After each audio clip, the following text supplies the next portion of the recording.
Dear students and dear friends, स्वागत है अपने चैनल पॉलिटिकल साइंस एसवीएम में। मैं विकास उम्मीद करता हूं कि आपकी बीपीएससी टीआरई 4 की तैयारी अब शुरू हो चुकी होगी। और सबसे बड़ी बात, आज का जो वीडियो है उसी के आज का जो हमारा वीडियो है एकदम स्टार्टिंग से स्टार्ट है। और सबसे पहले जो किसी भी एग्जाम को क्वालिफाई करना है या तैयारी करना है, प्रिपरेशन करना है, तो जरूरी है कि आप उसके सिलेबस को एक बार जरूर देखें, उसके सिलेबस के अकॉर्डिंग आप अपनी तैयारी रखें। उसी क्रम में आज हम लोग बीपीएससी टीआरई 4 का जो पीजीटी पॉलिटिकल साइंस का सिलेबस हुआ, पॉलिटिकल साइंस का जो सिलेबस है उसी पे चर्चा करेंगे। लेकिन आगे बढ़ने से पहले आपसे गुजारिश है, रिक्वेस्ट है, विनती है, निवेदन है कि प्लीज आप चैनल को जरूर सब्सक्राइब करें और साथ ही वीडियो को लाइक करना ना भूलें और अधिक से अधिक शेयर भी करें। साथ ही अगर किसी साथी को पेड पीडीएफ की आवश्यकता है और उसको लगता है कि उसके पास प्रॉपर कंटेंट नहीं है या इफिशियंट जो आपका कंटेंट है वो नहीं है, पर्याप्त कंटेंट नहीं है या लाइबल कंटेंट नहीं है, तो आप इसके तहत हम लोगों का पेड पीडीएफ ले सकते हैं। और इसके लिए व्हाट्सअप नंबर है, इस पे आप व्हाट्सअप कर सकते हैं 9161 70 13 36 पर। ठीक, चलिए।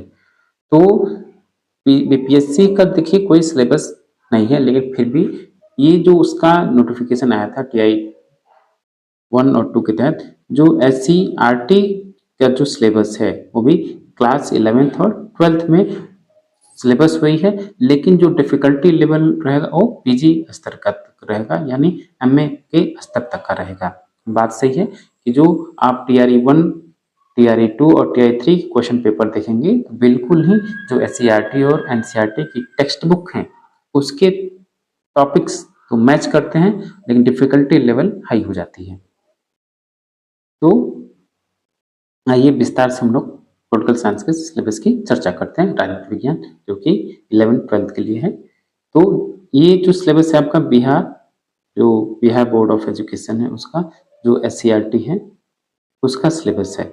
तो इस हिसाब से तो देखिए जरा कंटेंट में क्या है। क्लास 11th में जो आपका सबसे पहले जो चैप्टर है कंसेप्ट ऑफ पॉलिटिक्स।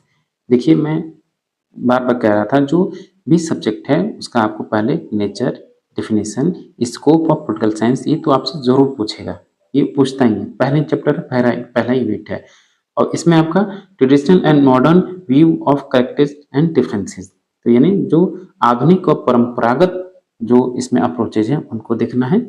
और फिर है relation of politics with other social sciences, यानी जो राजनीति विज्ञान का अन्य सामाजिक विज्ञानों से संबंध क्या है, जैसे इतिहास से, अर्थशास्त्र से, समाजशास्त्र से, मनोविज्ञान से, भूगोल से और दर्शन शास्त्र यानी फिलोसफी से।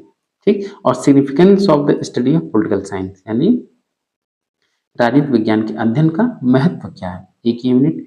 दूसरा यूनिट देखिए राज्य, बेहद महत्वपूर्ण टॉपिक है आपका, बेहद महत्वपूर्ण। राज्य यानी स्टेट, उसकी परिभाषा, एसेंशियल एलिमेंट्स ऑफ स्टेट, जो राज्य के आवश्यक तत्व हैं, उसकी प्रकृति और justification of importance of state, ये भी। फिर theory of origin of the state, यानी राज्य की उत्पत्ति के जो सिद्धांत हैं वो भी, जिसमें दैवी सिद्धांत, शक्ति सिद्धांत, सामाजिक समझौता सिद्धांत और ऐतिहासिकवादी या विकासवादी सिद्धांत, ये सब शामिल है। देखिए इन सबसे प्रश्न पूछता ही, अभी जब आप टीआरई 1, टीआरई 2, टीआरई 3 के जब क्वेश्चन पेपर आप देखेंगे तो आपको सब पता चलेगा, टॉपिक वाइज, सिलेबस वाइज आपसे प्रश्न उसमें पूछा गया है। फिर है सॉवरेंटी यानी संप्रभुता, बेहद महत्वपूर्ण टॉपिक है पॉलिटिकल साइंस का, थ्योरी का। ठीक, इसकी ये तो आपको आना ही चाहिए। ठीक, फिर की कंसेप्ट क्या है इसमें, तो आपको एक अलग से पढ़ना है कि कंसेप्ट में जो मूलभूत तत्व हैं, यानी मूलभूत सिद्धांत, यानी कानून, स्वतंत्रता, समानता, न्याय, अधिकार और कर्तव्य, इन सब से प्रश्न जरूर आते हैं और आते ही। आप ना विश्वास हो तो आप देख सकते हैं उनका जो सिलेबस, टीआरई 1, टीआरई 2 का और 3 का जो क्वेश्चन पेपर आप देख सकते हैं, उनसे से प्रश्न पूछा गया है। और तो मैं कहूँगा कि जो क्लास 11th का है, ये क्लास 11th का है। अब फिर क्लास 12th का, उसमें दूसरे टॉपिक्स हैं, ये आप एक जगह नोट कर लीजिए, आप एक जगह नोट कर लीजिए और उसको विस्तार से उनसे रिलेटेड जितने क्वेश्चन आ रहे जैसे राज्य है उससे संबंधित क्या क्या पढ़ना है, उसकी विशेषताएं हैं, उसकी परिभाषा या जो उसके बारे में जो नकारात्मक सकारात्मक यानी जो पक्षकार हैं और जो उसके आलोचक हैं वो भी आपको उससे रिलेटेड जितने भी तथ्य हैं फैक्ट हैं आपको एक जगह नोट कर लेना चाहिए। जब एक दिन आप स्टेट को पढ़ें, राज्य को पढ़ें, विधिवत पढ़ें उसको आप, ठीक, कोई प्रश्न ना छूट जाए। और खासकर जो आपका ये theory of origin of state है मतलब राज्य की उत्पत्ति के सिद्धांत है उसमें खासकर सामाजिक समझौता सिद्धांत हर बार एक प्रश्न आता है इससे, हर बार संप्रभुता कोई दो राय नहीं, इससे एक प्रश्न जरूर आएगा। ये लॉ यानी मतलब लॉ मतलब कानून, लिबर्टी स्वतंत्रता, इक्वलिटी समानता, जस्टिस न्याय, राइट्स अधिकार और ड्यूटीज यानी कर्तव्य, इन सबसे ये आपका 11th का ये था आपका 11th का जो सब 11th का पोलिटिकल साइंस का सिलेबस है क्लास 11th का एनसीईआरटी का, और यही सेम आपका वो एनसीईआरटी का भी है।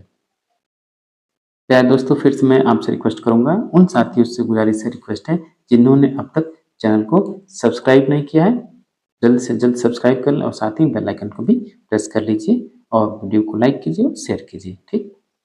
और लगातार हम लोग पीजीटी पॉलिटिकल साइंस का हम लोग अध्ययन कर रहे हैं और टीआरई 1 टीआरई 2 में मतलब कि बहुत बढ़िया रिस्पॉन्स मिला और टीआरई 3 में भी संभावना है क्योंकि लोग जो स्कोर गेन किए हैं कमेंट बॉक्स में किए हैं उस हिसाब से भी बढ़िया परफॉर्मेंस रहा है। और एक अभी साथी पूछे थे कि टीआरई 3 में हमारे द्वारा पढ़ाए गए कितने क्वेश्चन आए, तो याद रखिएगा हमने तुरंत काउंट किया पेपर से 68 क्वेश्चंस जस्ट के 10 मैच किए, जो हमने मॉडल पेपर बनाया था 5 ऑप्शंस वाले उसी से बस, ठीक। 68 क्वेश्चन 80 में से 68 डिसिप्लिन सब्जेक्ट बताओ, यानी राजनीति विज्ञान विषय से केवल विषय में 80 में से 68 क्वेश्चन मैच किए हैं। खासकर टीआरई 3 में कोई मजाक की बात नहीं है, आप चाहे तो देख सकते हैं, ठीक। तो चूंकि वो साथी पूछे थे तो हमने काउंट किया और हमको भी बाद में आश्चर्य हुआ कि इतने क्वेश्चन मैच किए। अब आइए जरा क्लास 12th का जो एससीईआरटी का क्लास 12th का पॉलिटिकल साइंस का जो सिलेबस है उसको देखते हैं, ठीक। हम देखिए ये रहा 12th में, क्लास 12th में एससीईआरटी में क्या है, जो आपका इंडियन गवर्नमेंट एंड पॉलिटिक्स भारतीय शासन और राजनीति से संबंधित है। पहला क्या है, पहला यूनिट क्या है कि making of Indian constitution and its goal, यानी भारतीय संविधान का निर्माण और इसके उद्देश्य क्या थे, भारतीय संविधान का निर्माण, ठीक। तो इसमें आपको क्या पढ़ना है, कॉन्स्टिट्यूशनल डेवलपमेंट इन संवैधानिक विकास, ये बेहद महत्वपूर्ण टॉपिक है जो 1773 से लेकर जो भारत शासन अधिनियम 1935 होते हुए भारत स्वतंत्रता अधिनियम 1947 तक, ये सब पढ़ना है आपको। और इसमें से खासकर जो कुछ क्वेश्चंस कुछ जो आपके लगता है कि प्रश्न आना ही है, तो ये कॉन्स्टिट्यूशनल डेवलपमेंट को आप अच्छे से पढ़िए। फिर सोर्सेज ऑफ कॉन्स्टिट्यूशन, कौन से भाग कौन से तथ्य आपने किस देशों से लिया उसको पढ़ना है। स्रोत कॉन्स्टिट्यूएंट असेंबली, संविधान सभा, इससे 2 प्रश्न जरूर आएगा, 2 प्रश्न जरूर आते हैं, नहीं 2 तो कम से कम 1 तो जरूर आएगा, छूटेगा नहीं। प्रियम्बल यानी प्रस्तावना, ये बेहद महत्वपूर्ण है। प्रस्तावना का एक देखिए आम सा प्रश्न, जनरल सा क्वेश्चन है, उसमें प्रस्तावना आपको विधिवत याद होना चाहिए, एक एक शब्द याद होना चाहिए और उनका क्रम याद होना चाहिए। जब भी आप प्रस्तावना प्रियम्बल को पढ़ें तो जैसे हम भारत के लोग, भारत को एक प्रभुत्व संपन्न समाजवादी पंथ निरपेक्ष लोकतंत्रात्मक गणराज्य, ये 4 दे देगा, शब्द उनको आगे पीछे कर देगा, कहेगा क्रम से लगाइए, ये भी होता है, ऐसे पढ़ना है। इसलिए मैं कह रहा हूँ कि आप इसको अच्छे से याद कीजिए। फिर है silent feature of Indian constitution, यानी जो भारतीय संविधान की जो विशेषताएं हैं उसको देखना है। फिर working of federalism in India, यानी भारत में संघवाद की जो फंक्शन है, कार्यात्मक प्रणाली है, उसको देखना है। जैसे Indian federation in and its unit, मतलब भारतीय संघवाद और इसकी जो इकाई है, यानी संघ और राज्यों का संबंध। फिर कंट्रोवर्शियल इश्यूज, जैसे इसमें कंट्रोवर्शियल इश्यूज यानी दोनों में विरोधाभास या संघर्ष के या दोनों में किस बातों पे मतभेद हो जाता है वो भी देखना है। जैसे कि नदी जल के बंटवारों को लेकर, या जो आपके पुलिस जो है उसको, या कोई जैसे बजट एलोकेशन में, या विशेष राज्य के दर्जा देने में, या प्रतिनिधित्व के मामले में, या जो वित्त आयोग से संबंधित है जो आवंटन के बारे में होता है उससे, या बार बार जो सरकारें आरोप लगाती हैं कि ये जो हमारे पक्ष के नहीं, इस वजह से हम पे ध्यान नहीं दे रहे, इनमें तमाम चीजें हैं इसका भी कंट्रोवर्सन पढ़ेंगे तो आ जाएगा। Aim and characteristics of federal state, यानी संघीय राज्य के लक्ष्य और उसकी विशेषताएं पढ़ना है, और यूनिटरी फीचर्स यानी भारतीय संघवाद के एकात्मक और संघात्मक लक्षण आपको पढ़ना होगा, यानी भारतीय संघ कुल मिला के भारतीय संघीय व्यवस्था की विशेषता पढ़नी होगी आपको। ठीक, फिर आता है दुनिया का भारतीय राज्य व्यवस्था इसके बिना अधूरी है। फंडामेंटल राइट्स एंड ड्यूटीज, मौलिक अधिकारों मौलिक कर्तव्य के बारे में पढ़ना है, इसकी क्या अर्थ है, इंपॉर्टेंस क्या है, विशेषताएं क्या है, और अमेंडमेंट्स इन फंडामेंटल राइट्स। देखिए एक प्रश्न इसमें पूछा ही था टीआई 3 में, यानी मौलिक अधिकारों में संशोधन से भी संबंधित प्रश्न पूछा जाता है। ठीक, ये भी एक टॉपिक है आपका। Directive principle of state and policy, यानी राज्य की नीति निर्देशक तत्व, फिर इसके तमाम चीजें, नेचर सोर्सेज, फिर दोनों में संबंध और दोनों का महत्व। एक और चीज बताना है आपको लास्ट में, वीडियो के लास्ट तक बने रहिए, जरूर बेहद काम का चीज होगा, आप वीडियो के अंत तक बने रहिए। हो सकता है आपका न बने रहे तो हो सकता है कि आपका कहीं बहुत ज्यादा नुकसान हो जाए, इस वजह से गुजारिश है कि आप वीडियो को अंत तक देखिए, लास्ट में हम क्या बताने वाले हैं जो कोई आपको नहीं बताने वाला है। फिर है यूनियन एग्जीक्यूटिव, मतलब संघीय कार्यपालिका, उसमें आपको प्रेसिडेंट यानी राष्ट्रपति, वाइस प्रेसिडेंट यानी उपराष्ट्रपति, काउंसिल ऑफ मिनिस्टर्स मंत्रिपरिषद, और प्राइम मिनिस्टर यानी प्रधानमंत्री को पढ़ना है। ठीक, फिर इसके बाद है आपका पार्लियामेंट यानी विधायिका। ठीक, तो इसमें आपको पार्लियामेंट में लोकसभा और राज्यसभा को पढ़ना है, लोकसभा और राज्यसभा को। ठीक, फिर है आपका संघीय कार्यपालिका के बाद राज्य की कार्यपालिका यानी स्टेट एग्जीक्यूटिव, इसमें गवर्नर, काउंसिल ऑफ मिनिस्टर्स, राज्य की मंत्रिपरिषद और राज्य का मुख्यमंत्री, एक ही रहा। फिर इसके बाद स्टेट लेजिस्लेचर जो है, यानी राज्य की जो विधायिका है, इसको पढ़ना है। ठीक, खासकर बिहार लेजिस्लेटिव असेंबली के बारे में आपको विशेष तौर पे पढ़ना है, इससे प्रश्न पूछे जाते हैं आपसे। ठीक, ये Bihar legislative assembly, Bihar legislative council, फिर उसके बाद अब इंडियन जुडिशरी यानी भारतीय जो न्यायपालिका है उसके बारे में, जिसमें सुप्रीम कोर्ट और पटना हाई कोर्ट देखिए इसमें दिया है पढ़ना है। फिर लोक अदालत, फास्ट ट्रैक कोर्ट्स और फैमिली कोर्ट। देखिए इन सब से प्रश्न पूछा जा सकता है, पूछा ही जाता है, बहुत लगभग 90% इन सब ऐसे टॉपिक्स को लोग नहीं पढ़ते, नहीं टच करते हैं, और इन्हीं से आ जाता है वो सबका गलत होता है, और जो इसको सही कर दिया वो सबसे आगे हो जाता है। तो कुछ की पॉइंट्स पे आपको ध्यान देना है, उसको नजरअंदाज नहीं करना है। फिर है इलेक्टोरल सिस्टम इन इंडिया, यानी भारत में चुनावी प्रक्रिया, चुनावी जो व्यवस्था उसको, जिसमें इलेक्शन कमीशन को पढ़ना है यानी भारतीय निर्वाचन आयोग, इलेक्टोरल प्रोसेस यानी चुनावी प्रक्रिया, और इंपॉर्टेंस ऑफ वोटिंग, मतदान का जो महत्व है वो, और party system and rule of opposition यानी दलीय व्यवस्था और जो विपक्ष की भूमिका उसको भी पढ़ना है।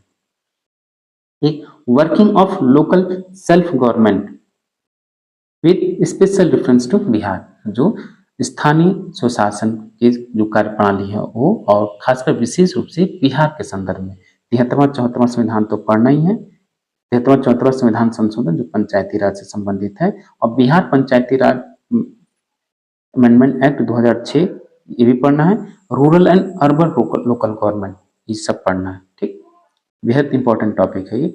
फिर है नेशनल इंटीग्रेशन एंड चैलेंजेस, राष्ट्रीय एकीकरण और उसकी चुनौतियां, इसमें आपको क्या आता है, कम्युनलिज्म मतलब सांप्रदायिकता, रीजनलिज्म मतलब क्षेत्रीयता, कास्टिज्म मतलब जातिवाद, और नक्सलाइट मतलब नक्सलवाद। ठीक, ये पढ़ना है आपको। फिर foreign policy of India, Bharat की विदेश नीति देखिए, इसमें उसके निर्धारक तत्व डिटर्मिनेंट्स, और फिर basic principles with special reference to nuclear policy यानी परमाणु नीति के संदर्भ में आपको पढ़ना है, जिसमें आपको ये क्या नाम है, जो जितने न्यूक्लियर ट्रीटी ऑर्गेनाइजेशन हुआ है, एनपीटी और पीपीटी, और जिसपे इन सबको पढ़ना होगा, उसमें भारत की क्या भूमिका है वो भी पढ़ना है। फिर आपका जो रीजनल ऑर्गेनाइजेशंस हैं, ठीक, इंटरनेशनल ऑर्गेनाइजेशन भी पढ़ना है, जिसमें नाम, सार्क, यानी ये तीनों बेहद महत्वपूर्ण है। तो चलिए ये था आपका, अब ये कुल 14 टॉपिक इसमें हैं, और आपके 12th में 14 टॉपिक्स हैं, और 11th में लगभग आपके 5 टॉपिक्स हैं। ठीक, तो 14 9 25। अब जो रही लास्ट में, जो वीडियो के अंत में हम लोग जो चर्चा करने वाले थे, वो ये है कि देखिए इसमें तो दे दिया, कुछ ऐसी भी चीजें हैं मान लीजिए इसमें दे दी, इसमें आपका उसने IR नहीं बताया, इंटरनेशनल रिलेशन नहीं बताया, पब्लिक एडमिनिस्ट्रेशन यानी लोक प्रशासन नहीं बताया। ठीक, अब एक और चीज, जो पॉलिटिकल थिंकर्स हैं वो नहीं बताया, इंडियन वेस्टर्न। ठीक, पब्लिक एडमिनिस्ट्रेशन हुआ और इंटरनेशनल रिलेशन, इंटरनेशनल पॉलिटिक्स और पॉलिटिकल थिंकर्स, और साथ ही कंपैरेटिव पॉलिटिक्स भी नहीं इसमें दिया है। तो अब इसका क्या करें, तो आपको याद रखिएगा इंटरनेशनल रिलेशन में जो बेसिक पॉइंट्स हैं उसको पढ़ना है, पब्लिक एडमिनिस्ट्रेशन उसमें जो बेसिक चीजें हैं उसको पढ़ना है, और कंपैरेटिव पॉलिटिक्स में भी जो बेसिक है उनको पढ़ना है। और खासकर आपको Indian and western political thinkers पे विशेष ध्यान देना है। ठीक, पॉलिटिकल थिंकर, पॉलिटिकल थ्योरी से सबसे ज्यादा प्रश्न पूछे जा रहे हैं, ये ट्रेंड चला है। भारतीय राजनीतिक विचारक में एक तो मनु और दूसरे कौटिल्य, इनका पूरी तरह आपको पढ़ लेना है। ठीक, इसके बाद अरस्तु, प्लेटो, हॉब्स, लॉक, रूसो, बेंथम, मिल, बर्क और जॉन रॉल्स, और खासकर मार्क्स पे विशेष जोर देना है।